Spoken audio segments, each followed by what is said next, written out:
क्या ईरान ने इंडिया से अपील की है मदद की? एनवाईटी न्यूयॉर्क टाइम्स जो है वो इसको ये रिपोर्ट कर रहा है कि इजराइल ने जो अटैक किया है वो उसने ईरान की मिलिट्री एयर बेस को निशाना बनाया है। यानी इजराइल ने ईरान के मिलिट्री एयर बेस पर हमला किया है। इजराइल ने सोचा अब सारा टेंशन हमास से हटके गाजा और इजराइल पे आ गया, फोकस उधर हो गया ना। बिल्कुल। तो उन्होंने कहा कि अब कुछ करना चाहिए। तो उन्होंने सोचा टेंशन डाइवर्ट करने के लिए ईरान को प्रोवोक करो। ये हमास के साथ काम नहीं बना, ईरान के खिलाफ सारी दुनिया है। वो न्यूक्लियर इशू भी है वहाँ, और सब कहते हैं कि वो टेररिस्ट हैं, और वहाँ ईरानियन के अंदर भी बड़ी रिप्रेशन है, डिक्टेटरशिप है। इधर चलो। उन्होंने फिर सोचा कि ईरान के ऊपर डायरेक्ट अटैक अभी नहीं करते, इनडायरेक्ट अटैक करते हैं। उनकी एम्बेसी डमास्कस में, वहाँ उसको अटैक करते हैं, क्योंकि वो टेरिटरी ईरान की है। हर एम्बेसी जो होती है वो उस मुल्क की टेरिटरी होती है। हाँ। तो an attack on an embassy is an attack on the country. तो उन्होंने सोच समझ के अटेंशन डाइवर्ट करने के लिए, ईरान के ऊपर फोकस करने के लिए, क्योंकि उनको पता है कि सारी दुनिया ईरान के खिलाफ है, इस्लामिक कंट्री ना, रेजीम है, उन्होंने उसको अटैक किया। तो कहा यह जा रहा है कि ईरान डाउन प्ले कर रहा है, ईरान इसको छुपा रहा है, ये नहीं बता रहा।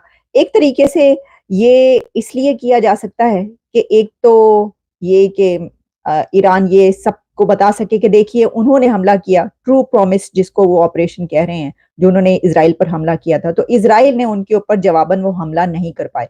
लेकिन इसकी एक और बड़ी वजह जो है वो ये हो सकती है कि ईरान अब उसको रिटेलिएट ना करना चाहता हो। ये मेरा ख्याल है सारी बातें फसील है। वो इंडिया की तरफ चला गया, वो इधर चला गया, जिधर उसने जाना उधर ही जाना है ना भाई। जिधर उसे नजर आएगा मुझे कोई फायदा है। आपकी हुकूमत भी चाहती है इंडिया से हमारे ताल्लुकात हो जाए, नहीं चाहती? ठीक है, चाहती है ये। पब्लिक क्या चाहती है? पब्लिक इज डिफरेंट, पब्लिक की राय बड़ी मुख्तलिफ। अच्छा, पब्लिक कहती है सारे इकट्ठे होकर उन पे चप्पड़ दो, तो ये बेहतर बात है। ये बेहतर बात है। आप क्या समझते हैं? मतलब मैं आप, मुझे ऐसा लगा कि जैसे आप एजुकेटेड बात कर रहे भाई, हैं। If you want piece prepare for war. अगर आप अमन चाहते हो तो जंग की तैयारी करो। तो लेकिन 4 दफा हमने इंडिया से जंग कर ली, तो कोई क्या हासिल किया? हम हर दफा इलेक्शन जीत जाते और जंग हार जाते। तो वो समझते हैं कि इसराइल इनकी बात मानी जाए। नहीं, इसराइल इंडिया की मान लेगा, इसलिए उसने कहा इंडिया को कोई चीज कुछ करे। ठीक हो सही है कि नहीं?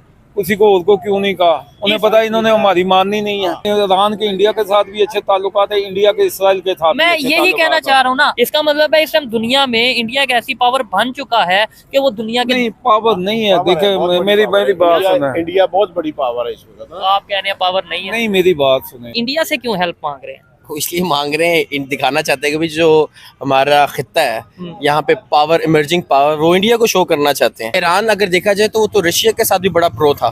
बिल्कुल ऐसे ही है। रशिया ज्यादा सुपर पावर है अगर एज कम्पेयर टू इंडिया, तो वो बेसिकली ये शो करना चाह रहे हैं कि इंडिया जो है वो मतलब ये नेहा यानी के इलाके का डॉन। जय हिंद दोस्तों, स्वागत है आपका हमारे चैनल पे। दोस्तों, इजराइल और ईरान के बीच में कॉन्फ्लिक्ट चल रहा है। हाल ही में इजराइल ने ईरान के मिलिट्री बेस पे हमला किया है। ईरान अभी ये कॉन्फ्लिक्ट को बढ़ाना नहीं चाहता। हाल ही में ईरानियन कॉन्वॉय ने एक इंटरव्यू में कहा है कि भारत चाहे तो ये कॉन्फ्लिक्ट खत्म करवा सकता है, क्योंकि सबको पता है भारत और इजराइल के बीच बहुत ही अच्छे ताल्लुक है। ईरान और भारत के बीच में भी अच्छे रिश्ते हैं।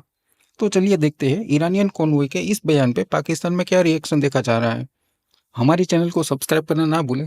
धन्यवाद। न्यूयॉर्क टाइम्स जो है वो इसको ये रिपोर्ट कर रहा है कि इजराइल ने जो अटैक किया है वो उसने ईरान की मिलिट्री एयर बेस को निशाना बनाया है। यानी इजराइल ने ईरान के मिलिट्री एयर बेस पर हमला किया है। लेकिन जो इब्राहिम रईसी हैं, उन्होंने इस हमले के बाद जो पहली स्पीच की है उसके अंदर उन्होंने हमले की कोई बात नहीं की। हालांकि हमले के कुछ घंटों के बाद ही उन्होंने अपनी स्पीच की, लेकिन उसके ऊपर उन्होंने कुछ नहीं कहा कि कोई उन्होंने ऐसी आवाजें सुनी हैं, कोई हमला हुआ है और कोई ड्रोन से हमला हुआ है या मिसाइलों से हमला हुआ है। तो कहा यह जा रहा है कि ईरान डाउन प्ले कर रहा है, ईरान इसको छुपा रहा है, ये नहीं बता रहा।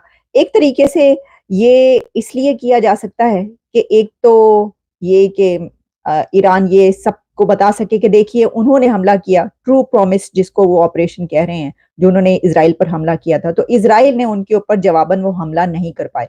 लेकिन इसकी एक और बड़ी वजह जो है वो ये हो सकती है कि ईरान अब उसको रिटेलिएट ना करना चाहता हो। ईरान जो है उसके लिए अब दोबारा से इजराइल पर हमला करना मुश्किल हो, तो वो अगर इसको मान लेगा कि हाँ इजराइल ने हमला किया है, तो फिर आप सोच सकते हैं कि फिर उसको इसका जवाब भी देना पड़ेगा। तो क्या ईरान इसलिए डाउन प्ले कर रहा है कि उसको इसका जवाब ना देना पड़े और एस्केलेट ना हो? ये तो जो भी है, लेकिन ईरान की तरफ से ये नहीं बताया जा रहा कि वहां पे हमला हुआ। लेकिन जैसा कि एक इसके अंदर बड़ी बात सामने ये आ रही है कि जो ईरान है उसने इंडिया से अपील की है कि मदद की जाए, और इसमें ईरानियन एनवॉय ने इंडिया से एक इंटरव्यू देते हुए उन्होंने एचटी को एक इंटरव्यू दिया, जिसमें ईरानियन एनवॉय का ये कहना था कि इंडिया ईरान की मदद कर सकता है, और उनका कहना था कि we have good relations with India and of course India has a close relationship with the Israeli regime. India can play an active role in preventing Israeli aggression. कि इंडिया इस वॉर सिचुएशन को diffuse करने के लिए की role play कर सकता है, ये कहना था ईरानियन एनवॉय का, क्योंकि इंडिया के बहुत अच्छे रिलेशनशिप इजराइल के साथ हैं और ईरान ये कह रहा है कि इंडिया के हमारे साथ भी बड़े अच्छे रिलेशंस हैं।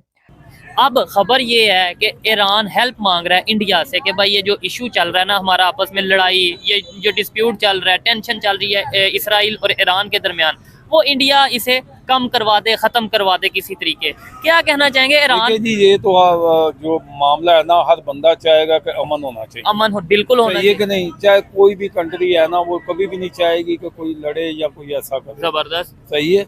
और एज ए बीइंग मुस्लिम, मुझे ये बताएं कि कौन सा पाकिस्तानी है जिसने इसमें चाहे दिल में एहतजाज किया या वैसे बयान दिया। हमारा मीडिया भी एहतजाज कर रहा है, या वैसे भी जो भी है ऐसे मुस्लिम, ठीक है, कोई भी मुल्क, आप कहते हैं ना कोई मुल्क उनके साथ नहीं खड़ा, मैं कहता हूँ कोई मुल्क की अवाम नहीं है, कोई इंटरनेशनल पॉलिसियाँ होती हैं कि डायरेक्ट नहीं किसी को बुला के कहा जा सकता। ठीक है, डायरेक्ट नहीं कहा जा सकता, लेकिन सवाल ये है कि ईरान ने ये जो अगर इंडिया से हेल्प मांगी है कि ये कॉन्फ्लिक्ट को, ये टेंशन को ख़त्म करवाएं आप, तो क्या समझते हैं ईरान दूसरे इस्लामिक कंट्री, खासतौर पे पाकिस्तान से क्यों नहीं कह सकता था कि भाई आप यह मसला हल करवाएं? इनके साथ उनके ताल्लुकात इस नोयत के हैं कि वो समझते हैं कि इसराइल की इनकी बात मानी जाए। नहीं, इसराइल इंडिया की मान लेगा, इसलिए उसने कहा इंडिया को कोई चीज कुछ करे। ठीक हो सही है कि नहीं? किसी को और को क्यों नहीं कहा? उन्हें पता है इन्होंने हमारी माननी नहीं है। इंडिया हो सकता है, देखे ना, इंडिया हो सकता है उसकी बात मान रहा हो, इसराइल भी उसकी सुन ले कि कोई मिडल मैन रोल अदा कर रहा है। ये बात है। इसका मतलब है इंडिया इस टाइम इस पोजीशन में है कि इसराइल ईरान, देखिए उनके ताल्लुकात तो है ना इसराइल के उनके साथ, सही है कि नहीं? ये तो आप इनकार नहीं ना कर सकते। ठीक है, ठीक है ना?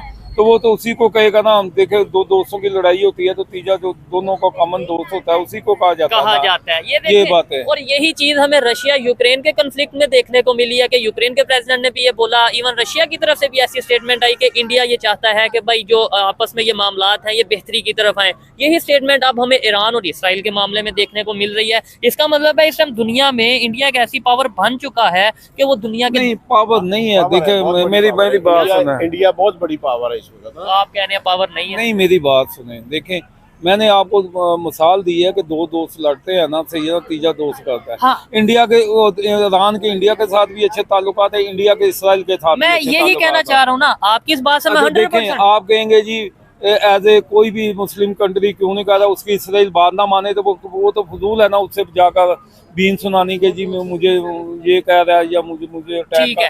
नहीं, आपकी इस बात से मैं 100% एग्री करता हूँ कि भाई कोई थर्ड मैन होता है जब दो लोगों की लड़ाई होती है, कोई तीसरा इंसान या थर्ड पर्सन होता है जो लड़ाई को खत्म करवाता है, लेकिन वो थर्ड पर्सन वही होता है ना जिसकी बात दोनों माने। और वही इसराइल और ईरान के केस में नजर आ रहा है, रशिया और यूक्रेन के केस में नजर आ रहा है। आपने बोला कि पावरफुल हो चुका है, कैसे पावरफुल हो गया कि दुनिया के हर, चाहे इस्लामिक कंट्री है, ईरान इस्लामिक कंट्री है ना, तो वो भी इंडिया के पास जा रहा है, इसराइल नॉन इस्लामिक कंट्री है वो भी उधर जा रहा है। बात यह है कि जो इंडिया है ना इस वक्त, वो उसकी इकोनॉमी जो है ना बहुत स्ट्रॉन्ग है, और इसमें शक नहीं है, उसकी पॉपुलेशन भी स्ट्रॉन्ग है।